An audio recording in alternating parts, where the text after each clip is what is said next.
Hey guys, it's Crystal Lee Lucier here, also known as your Home Sweet Home 519 Realtor, Crystal Lee Moore, and this is Realtor Life. Welcome back.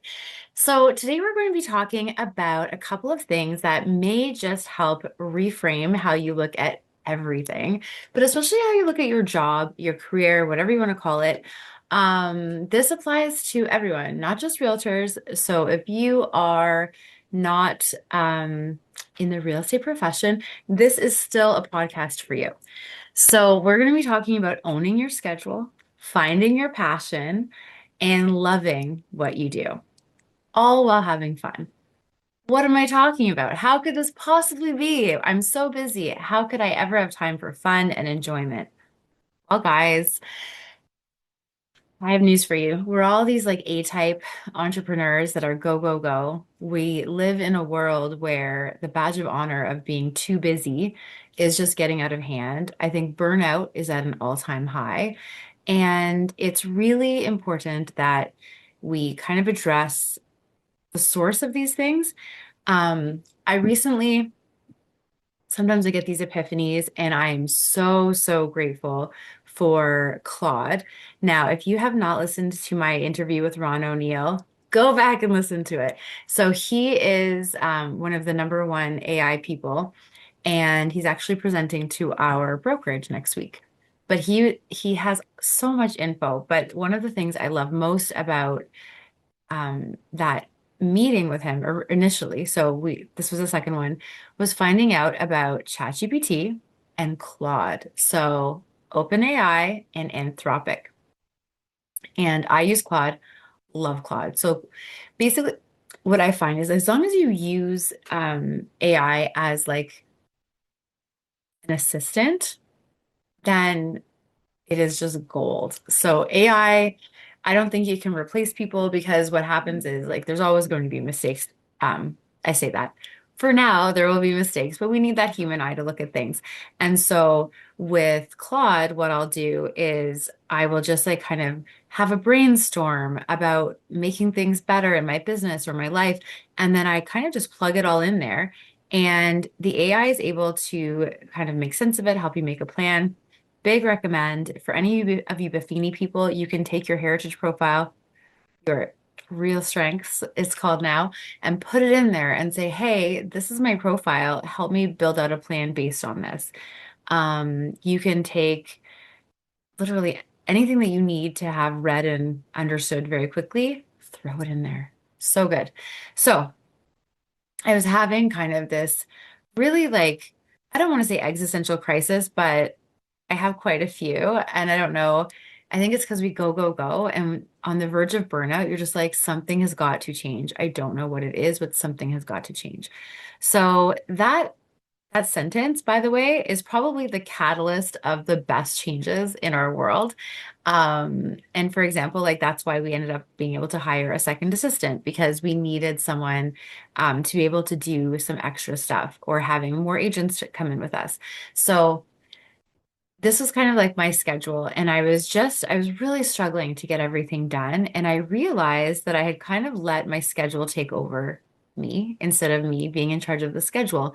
And this happens. It happens to all of us. There wouldn't be so many books and podcasts available. You wouldn't be listening now if there is an overwhelm that happens as an entrepreneur, especially realtors, but I'd say anyone, if you're self-employed, um, then you need schedule management for you.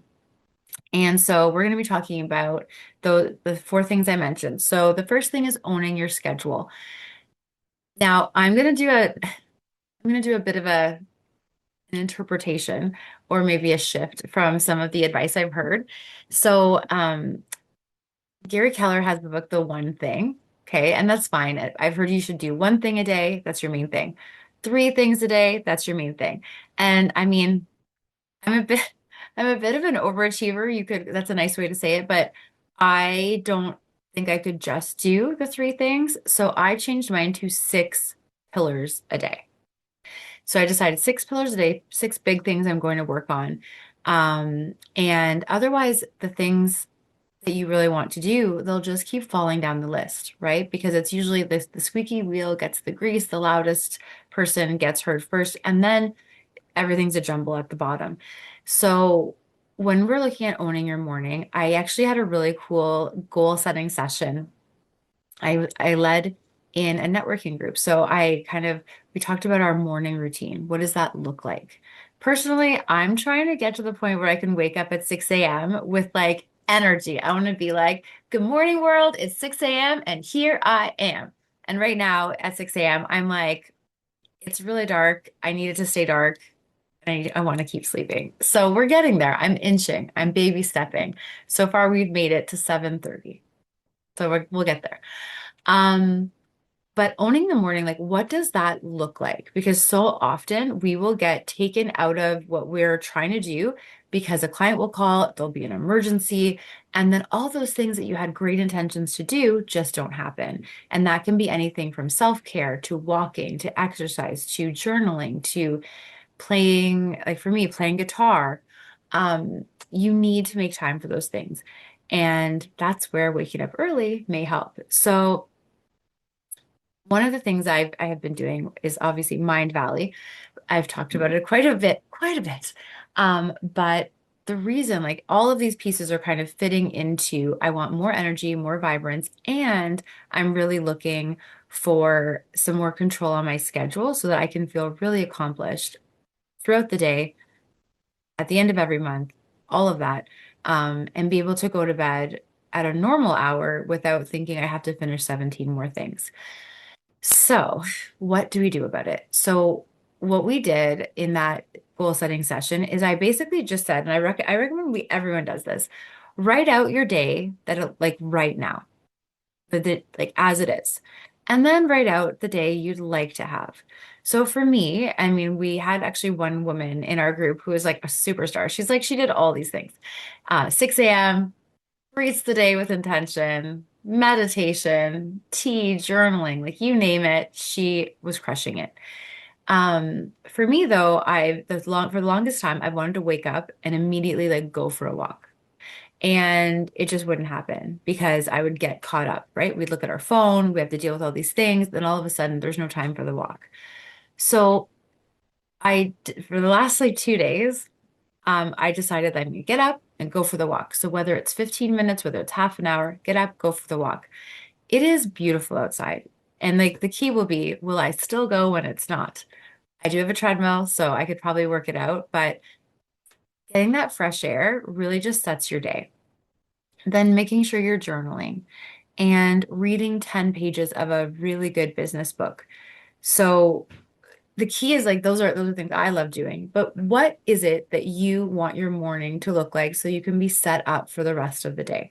So if it's kind of having a good breakfast, which I recommend, is it going to the gym? Is it going for a walk? Is it journaling? Is it reading? Is it having a tea? Is it like whatever it is that you want to do? Maybe it's writing, maybe it's meditating, yoga, whatever it is.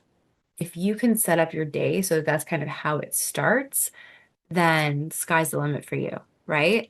So the key is to write it as it is, write it how you'd like it to be, and then we create the plan. And that is where Claude comes in. If you use ChatGPT, that's okay. ChatGPT will also help. Um, so you basically just say, here's what I do now, here's what I'd like to do. Can you help me create a plan? And then you can just um, add more details to it. But the key from our interview with Ron O'Neill was that it's all about the prompt. So you can actually ask ChatGPT or Claude to help you create the prompt to get the thing you want. Right? I know, it's exciting. So you just say, help me create a prompt. Please help me create a prompt that is 10 times better than this prompt. And then you write your prompt, which is like, I want you to act as a personal assistant and help me refine my morning schedule and my daily schedule and my weekly schedule for maximum efficiency.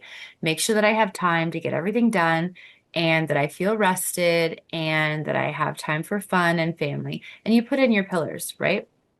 So it's pretty cool. And so I whittled down what I think I have to do every day. Like one of the things I love doing is this podcast. And our schedule blew up last week and I did not get to do it.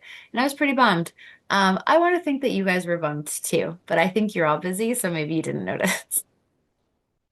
But having time to do it this week is a really big deal for me. Um, as you go forward, just making sure you have time to rest because honestly, get off the treadmill, get off the roller coaster. Like, there's a life that we're building. We don't know how many days we get. And I don't think if you were at the end of your life to look back and be like, oh, I almost burned out like 86 times. Boom, I'm a crushing killer. I think you'd just be like, hey, I wish I had spent more time having fun, being with my family. If you guys get a chance, take a look at The Regrets of the Dying. I want to say it's a book, definitely an article. Google The Regrets of the Dying, and you'll really not see on that list, I wish I worked more. Um, Now, at the same time, I love what I do, and that's going to actually come later in this little info session. But the key is to remember why we're doing what we're doing. And you start that with a wonderful schedule and a great morning routine. Okay, so next we're going to find your passion. So how often, and I mean, we're taking a beating right now, guys. Like, if we look at what realtors have gone through in the last like decade, it's up, it's down, it's up, it's down, it's COVID, it's crazy, it's up, it's down. Like, just the managing of emotions internally and with our clients and with our colleagues and trying to keep it all together. There are memes about realtors eating in their car for a reason. We do. We have to. And it's it takes a special person, but at the same time, that passion you have, if you lose that, it's really tough. And so I recommend that um, I used to have a mantra, like I am so happy and grateful because I'm successful in real estate. Um, and I have a whole list of them, but that was one of them. And I've recently changed it to I am so happy and grateful because I am successful in real estate and I effing love what I do. Boom, mind shift, right? Because I do love what I do, but sometimes if you let the wrong clients in or you let too much negativity happen or you have an interaction with a realtor who's not professional, it can really throw you. And kind of the bounce back, right? We've talked about like your success is dependent upon how fast you bounce back a um after a setback, right? And so that's the key. And finding that passion and like whatever it is you love. Like let's say you love talking to people about their finances or let's say you just love talking with people about decorating. So, in the spirit of honesty and transparency, I just had to pause this recording because we're getting our patio sealed. And the birds right now, this is September in London, Ontario, are very, very eager to walk all over the patio, and we need them to not. So, see, authenticity, it's important. Okay, so we have our passion. And the key with loving your job, right? It's just find the things you love, right? Because if you don't love it, like it doesn't mean you have to love every second of every day.